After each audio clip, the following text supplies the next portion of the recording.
Karen thought chaining my cabin gate would force me under her HOA's thumb. What she didn't know, I held the deed to the only bridge out, and I wasn't about to let her cross. It was early morning in the valley, the mist still hanging over the river when I loaded up supplies in my cabin. But when I drove toward the end of my gravel drive, I stopped dead. The gate was wrapped in a thick steel chain and locked with a brand new padlock. Hanging from it was a notice stamped in red: access restricted by Willow Glen HOA. No entry until compliance is verified. I shook my head in disbelief. My cabin wasn't even part of their association. Yet here they were, treating me like a trespasser on my own land. A couple hours later, Karen, the infamous HOA president, strutted up with her clipboard like she owned the mountain. "You can't access this property without following HOA guidelines," she declared. "You owe dues, and until then, your gate stays sealed." I couldn't help but laugh.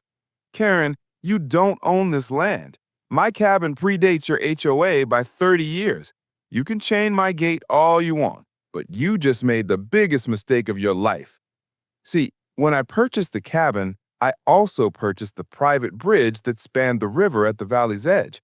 That bridge wasn't just my access point. It was the only vehicle road in or out for the entire HOA community.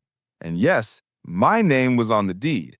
So instead of fighting Karen at the locked gate, I drove down to the bridge. With a few calls to my lawyer in the county recorder's office, I placed an access restriction.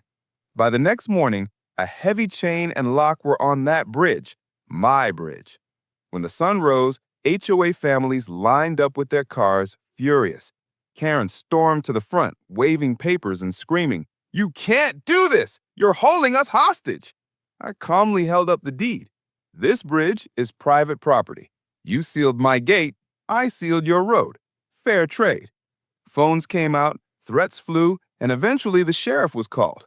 When he arrived, he walked over, checked the deed, and shrugged. "He's the legal owner. Nothing we can do." Karen's face went pale. The same woman who bragged about finding people for mailbox colors was now responsible for trapping her own community. Neighbors turned on her instantly, demanding answers. Within days, Karen was forced to resign from the HOA. My gate was unchained, the bridge remained mine, and peace returned to the valley. Sometimes revenge isn't loud. It's quiet, simple, and written right into the land records.